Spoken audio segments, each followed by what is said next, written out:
هەر سەبارەت بە بڕیارەکانی سەرۆکی حکوومەت کاریگەری لەسەر بازاڕەکان و بەرگریکردن لە بەردەوامیەکانی سەرۆکوەزیران لە مافی موچەخۆران و سازژنەکردنی لە مافە دەستوریەکان بەڕێز دڵشاد نامیق چاودێری سیاسی لە سلێمانیەوە لەگەڵمانەوێت. کاک دڵشاد سوپاس بۆ ئامادەبوونی بەڕێستان. هەر لە سەرەتای پێشێنانی کابینەی نوێیەمەوە کاتێک کە سەرۆکوەزیران بەسروور بارزانی کارنامەکەی لە پەرلەمان خوێندەوە باسی لەوە کرد کە میحوەری کارکردنی ئەو خەڵکە ئەمە تا چەند لە ئەم ماوەی چەند ساڵی کارکردنی یا ڕەنگی داوەتەوە؟ بەڵێ سڵاو لە ئێوە و لە بینەرانی ئێوە. دیارە کابینەی نوێیەمی حکوومەتی هەرێمی کوردستان یەک لە شیعارەکانی هەر لە سەرەتاوە مەسەلەی چارەسەرکردنی ئەو گرفتانە بوو کە لە نێوان هەرێمی کوردستان و لە نێوان بەغدا هەیە و ئەمەش طبعاً بنەمای سەرەکیش بۆ ئەمە وەکە خۆیان دیاریان کرد بنەمای دەستور گەڕانەوەی بۆ دەستور و ئەو مافانەی هەرێمی کوردستان لە ناو دەستور هەیە.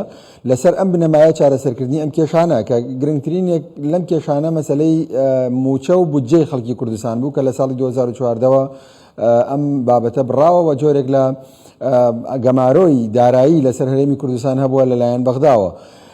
لە ڕاستیە هەوڵەکانی جەنابی سەرۆکوەزیران بۆ چارەسەرکردنی ئەم بابەتە لە چەند ئاستێکا و لە چەند قۆناغێکی جیاوازە پێشبەچوون و بەڵێن جۆرێک لە چارەسەرکردنی ئانی و هەروەها چارەسەرکردنی استراتیژی یاخود بڵێن دوورمەودای هەبووە.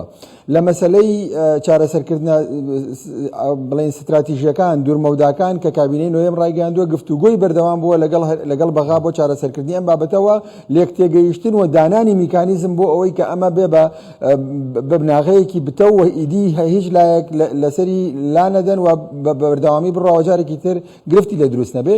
چارەسەرە ئانیەکانیش ئەوە بووە کە بتوانرێت لەو هەتا ئەو چارەسەرە استراتیژی و دوورمەودایەتەکایەوە بتوانرێت هەماهەنگی هەبێ، بتوانرێ بەشێک لە شایستەدارایەکانی هەرێمی کوردستان بگات و خەڵکی کوردستان لەو گەمارۆ دارایی کە لەسەری بۆ ڕزگاری بێ و بزات لە دوای ساڵی لە دوای ڕاگررتنی نەوتی هەرێمی کوردستان هەناردەکردنی نەوتی هەرێمی کوردستانەوە سەرۆکوەزیرانی کوردستان هەوڵەکانی بۆ چارەسەرکردنی ئەم بابەتە زیاتر چڕ کردەوە لە کۆبوونەوەی لووتکە لەگەڵ سەرۆکوەزیرانی عێراق و لە پەیوەندی بەردەوام لەگەڵ سەرۆکوەزیرانی عێراق بۆ ئەوەی بتوانرێ مەسەلەی پابەندبوونی هەرێمی کوردستان بە بڕیاری دادگای پاریس و پابەندبوونی عێراق و تورکیا بە دادگای پاریس نەبێتە هۆکاری چەوسانەوەی خەڵکی کوردستان، چونکە لە کۆتاییە بنەمای پشتیوانیکردنی حکوومەتی هەرێمی کوردستان خەڵکی کوردستانە و هەر لەبەر ئەوەش وەفدەکانی هەرێمی کوردستان بەردەوام لە سەردانی بەغایان کردووە و خودی سەرۆکوەزیران چۆتە بەغدا و ئەم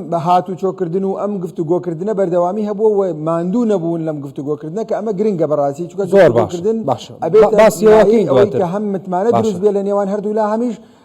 بەڵێ جا ئیجازەم بی بە هاوتەریب لەگەڵ ئەم بابەتە لەو لاشەوە جۆرێک لە هەوڵ هەبووە بۆ شێواندنی ئەم مەسەلەیە. باشە من ئەمێ پرسیار لەبارەیە بکەم کاک دڵشاد، یعنی دژایەتێکی ناخۆی هەبوو لە بەرامبەرە لەگەڵیا دژایەتێکی دەرەکیش هەبوو، بۆچی ئەم دژایەتیانە سەریان نەگرت؟ سەرنجام هەوڵەکانی سەرۆکوەزیران بەسروور بارزانی زاڵ بەسەر ئەم دژایەتیانەیە بۆچی؟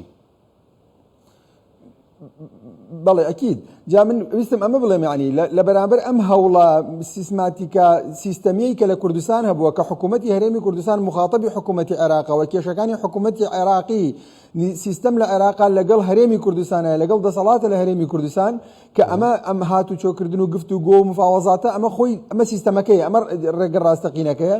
لە بەرامبەر ئەمەیە هەوڵێکی لابەلاو لاوەکیش هەبووە هەم لە هەرێمی کوردستان هەمیش لە دەرەوەی هەرێمی کوردستان بۆ تێکدانی ئەم مەسەلەیە کە هەرێمی کوردستان بە پێچەوانەی دنیاوە ئۆپۆزیسیۆنی دنیا هەمیشە هەوڵ ئەدات بێ بە بەدیلی دەسەڵات لە ناوخۆی وڵاتە، کاتێک کە دەسەڵات طرحێکی باش ئەکا ئەو طرحێکی باشتر لەوە بکاوە بتوانێت پێگەی دەسەڵاتەکە ئەوەندە بەهێز بکا کاتێک کە خۆی دەسەڵاتە گرێتە دەست شانازی بەوە بکا کە دەسەڵاتێکی بەهێزی لە دەسایە. بەڵام لە هەرێمی کوردستان ئەوانەی کە ئۆپۆزیسیۆن بوون و ئەوانەشی کە ڕۆڵی ئۆپۆزیسیۆنیان ئەبینی بە شێوەیەک ئیشان ئەکرد کە ئەم هەوڵە سیستماتیکانە تێک بدەن و ئەمانە بشێوێنن و تەنانەت ئاڵۆزیەکی وەها دروست بکەن، دۆخەکە ئاڵۆز بکەن کە زۆر جار سەر لێ شێوان لە لای خەڵکیش دروست بکەن و خەڵکی هۆشیاری خەڵکی بشێوێنن. ئەمەش بەڕاستی جۆرێک لە ئاڵنگاری و تەحەدای هەم بۆ حکوومەتی هەرێمی کوردستان هەم بۆ هەوڵەکانی سەرۆک وەزیران و وەفدی هەرێمی کوردستان لەگەڵ بەغا دروست کردبوو و ئەمە وای کردبوو کە ئەم هێزانە سەرڕای مەسەن ئیشکردنی خۆیان وا بکەن کە خەڵکی تریش بێنە ناو ئیشەکەەوە و تەنانەت پەرلەمانتاری عێراق و پەرلەمانتاری ینی دەرەوەی هەرێمی کوردستان بێنە ناو ئیشەکەەوە و جۆرێک لە معلوماتی مزەیەفیان پێ بدەن کە پێگەی ئەم پەرلەمانتارانە وەها بەهێز بکەن کە شەقامی عراقی هۆشیاری شەقامی عراقی بشێوێنن و وا بکەن کە هێزە عێراقیەکانیش نەوعێک لە هۆشیاری شێوا و یاخود ئەو دەنگۆیانەی کە دژی هەرێمی کوردستان و لە ڕاستیە دژی مافە دەستوریەکانی هەرێمی کوردستان لە عێراقا ئەم دەنگۆیانە زاڵ ببن لە عێراقەوە وا بکەن گرفت بۆ هەوڵەکانی سەرۆکی حکوومەتی هەرێمی کوردستان و حکوومەتی هەرێمی کوردستان دروست بکەن. بەڵام لە کۆتاییە ینی ئێمە لە کۆتاییە باس لە سیستەم ئەەکەین، باس لە دەوڵەتێک ئەەکەین کە فیدراڵیە، باس لە کێشەیەک ئەەکەین کە لە نێوان حکوومەتی عێراقا هەیە لەگەڵ حکوومەتی هەرێمی کوردستانە، ئەوەشی کە ناونراوە دادگای فیدراڵی ئێستا وەک واقع قرار ئەدا لە چارەسەرکردنی کێشە لە نێوان حکوومەتی هەرێمی کوردستان و حکوومەتی عێراقا و لە قرارەکەی خۆشیانە ئەو دەستگایە کە ناوی دادگای فیدراڵیە هەروایان وتوانە پێویستە حکوومەتی هەرێمی کوردستان لەگەڵ حکوومەتی عێراقیە کێشەی موچە و کێشەی چارەسەرکردنی موچە فەرمانبەران چارەسەر بکە. واتە خۆیان ئەو هێزانەی کە لە دەرەوەی حکوومەت ئیش ئەکەن هەر خۆیان ینی ئەبوایە بیان زانایە کە قرارەکانی دادگا ئەوەی کە ئەوان دڵیان پێ خۆشە و کە ناوی دادگایەوە کە ئێمە ملاحەزەمان لەسەری هەیە یعنی جۆرێک لە ئاوتکردنی ئەمانە، چونکە لە کۆتاییە حکوومەت پابەندە بەوەی کە چارەسەری کێشەکان بکە و حکوومەت مخاتەبە. بۆیە ئەم هێزانە لە بری ئەوەی سەپۆرت و پشتیوانی هەوڵەکانی حکوومەتی هەرێمی کوردستان بکەن و کەم و کورتیەکانی چارەسەر بکەن و هەمیشە کاتێکە گرفتێکیان بینیتیایە هەوڵ بدەن چارەسەری بکەن، چارەسەری بۆ پێش زۆر باش کاک دڵشاد باشە زۆر باشە باسی لە قسەکانی پێشووتردا کە پێم بڕیت باسی لێداگریت زۆر گفتوگۆکار کە لە ڕاستیە حکوومەتی هەر زۆر چاکە ینی ئەم پێداگریەی سەرۆک وەزیران بۆ ماف و شایستەدارەکانی خەڵکی کوردستان بۆ فەرمانبەران چ پەیامێکی تایە بۆ ئەوان؟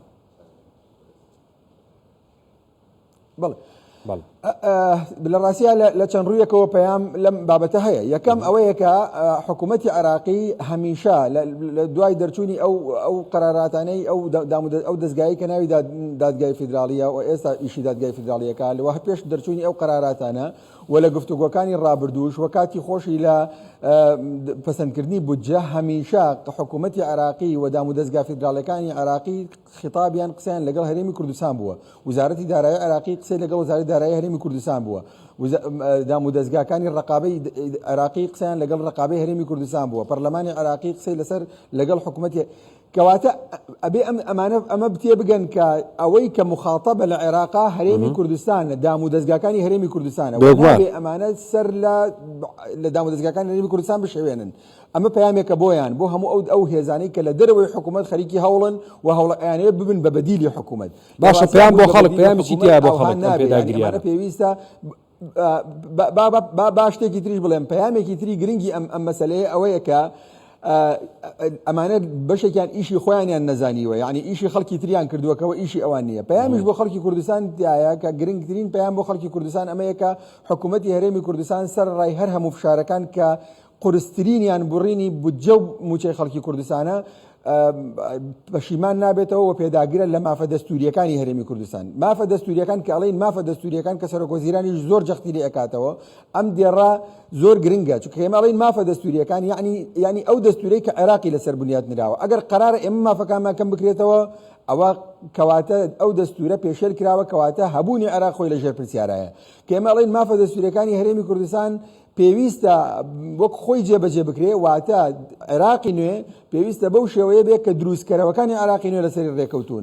کەواتە ئەمە پەیامێکە بۆ خەڵکی کوردستانیش کە پێویستە سەپۆرتی حکوومەتی خۆیان بکەن، سەپۆرتی دام و دەستگاکانی حکوومەتی خۆیان بکەن لەوەی کە بتوانێت مافەکانیان هەم لە بەغدا دابین بکە، هەمیش لەگەڵ لایەنە نێودەوڵەتیەکان و فاوەزاتیان بۆ بکە، هەمیش لە مەترسیەکانی دەرەکی و ناوخۆیی بیان پارێزێت. چونکە لە ڕاستیە باشە کاک دڵشاد زۆر باشە. دوو پرسیارم هەیە هاوکاران بەڵێن بەپەلە پرسیارەکانت کە کاک دڵشاد ئەگەر سوپاس دەکەم ئەگەر وەڵامەکانم بە کورتی بیتەوە. هەردوو پرسیارەکەم پێ گرنگە، ینی بەشێک لەم سەرکەوتنە بۆ خەڵک ناگەڕێتەوە کە لە بەرامبەر ئەو فشارانەی کە کراوەتە سەر خەڵک لە لایەن عێراقەوە لە پشتی حکوومەتی یارێمی کوردستان ماوەتەوە؟ خەڵکی بەڕاستی خەڵکی کوردستان لەژێر زەختێکی گەورەی ئیعلامی و هەڵمەتێکی زۆر نەخوازرا و ناشرینی ئیعلامی ئەو لایەنانە بوون کە بە حسابی خۆیان دیفاع لە پشکی خەڵک ئەکەن، لە مافی خەڵک ئەکەن. بە دڵنیایی زۆر گرنگە کە خەڵکی کوردستان دەستیان بە هۆشیاری خۆیانەوە گرتووە کەمترین کاردانەوەیان هەبوو لە بەرامبەر ئەو هەڵمەتی شێواندنی هۆشیاریە. بە دڵنیایی سەرکەوتنی کۆتایی بۆ خەڵکی کوردستانەوە کاتێک کە ئێمەڵێن خەڵکی کوردستان سەرکەوتووە واتە ئەو دام و دەستگایانەشی کە خەڵکی کوردستان دروستیان کردووە کە حکوومەت و دەستگا شەرعیەکانی هەرێمی کوردستانە ئەوانە سەرکەوتون. زۆر گرنگە دام و دەستگاکانی وەکو ئێوە میدیا هەڵمەتێکی هۆشیاری تەندروست بە پێچەوانەی ئەو هەڵمەتی شێواندنی هۆشیاری کە هەیە دەست پێ بکەن و دەست بگرن بە زانیاریە دروستەکانەوە و هۆشیاری خەڵک بپارێزن. ئێستا پاراستنی هۆشیاری خەڵک جۆرێکە لە خەباتی مەدەنی بۆ ئەوەی زۆر باش زانیاری مزەیەف و زانیاری هەڵا و ناشرین بە خەڵک بدرێ و ئەو خەڵکە لە ئەو ژێر ئەو فشارە زۆر ناخۆش و زۆر نەفسیە گەورەیە ڕزگار بکرێەوە. ئێستا ئەبینی ئێساش جارێکی تر بە شێوەیەکی دەستیان پێ کردوێتەوە و نەهێڵرێ ئەویان بۆ بچێتە سەر بەڕاستی. زۆر باش کاک دڵشاد، باڵێزی یەکێتی ئەوروپا ئاڵێت ڕێکەوتنی بەغدا و هەولێر گرنگە بۆ ئاسایشی هەردوولە، بۆ سەقامگیری ئابووری و بۆ سەقامگیری سیاسی. ئێوەڵێت چی لەبارەیەوە؟ بە کوردی بێ سوپاس دەکەم. بە دڵنیایی لە عێراقا ئەگەر حکوومەتێک بێتە بوون و بێوێ فەرمانڕەوایی عێراق بکاوە بێوێ هەموو پێکاتەکان لێ رازی بن، پێویستە هەرێمی کوردستان لێ رازی بێ. ئەمە ڕاستیەوە لە ساڵی 2023 ئەو هابووە، یعنی هەرێمی کوردستان توانیوەتی چەند سەرۆکوەزیران بگۆڕێەوە ڤیتۆی هەبێ لەسەر کاندید لە سەرۆکوەزیران و نەیەڵەوێ بە سەرۆکوەزیران. عێراق ئەمازانێەوە، هێزە سیاسیەکانی عێراقیش ئەمازانن. لاوازی و بڵێن قورسی بڕیار لە هەرێمی کوردستان پێوەست نییە بەوەکە هەرێمی کوردستان چەند وەزیر و چەند جێگر وەزیر و چەند کەسی هەیە لە ناو حکوومەتی عێراقا. پەیوەندی بەوە هەیە کە هەرێمی کوردستان شەریک بێ لە پرۆسی سیاسی عێراقا. ئەوەی کە باڵێزی یەکێتی ئەوروپایاڵێ ئەوە تێگەیشتێکی دروستە لە پرۆسی سیاسی لە عێراقا. ئەگەر عێراق ینی سادەترین ماف مەسەلەی هەبوونی یەکسانیە لە بینی هاوڵاتیانە لەمە ئەومان بۆ دەڕاکەوێت کە ئاسایش و سەقامگیری ئابووری سیاسی عێراق و هەرێمی کوردستان پێکەوە گرێدراوە. هەر بە کورتی بە بەڵێ بەنەخێر بێ سوپاس دەکەم کاتم نەما هیچ. بەڵێ من ویستم ئەمە بڵێم ئەکید وایە ئەگەر هاوڵاتیەک لە زاخۆ موچەکەی کە فەرمانبەرە بە هەمان پلەپۆستەوە یەکسان نەبێ بە هاوڵاتیەک لە بەسرا ئیتر چۆن عێراقیەک وڵاتە کەواتە وڵاتی عێراقیکەوێتە ژێر پرسیارەوە کەواتە نەک هەر ئابووری سەقامگیری ئابووری و سیاسی و سەربازی و ئەمنیشمان بەیەکەوە پەیوەستەوە پێویستە هەمووی وەک بە یەک چاو تەماشا بکرێت. بەڵێ بەڕێز دڵشاد نامێق چاودێری سیاسی لە سلێمانیەوە لەگەڵمان بووی. سوپاس بۆ ئامادەبوونی بەڕێستان کاک دڵشاد.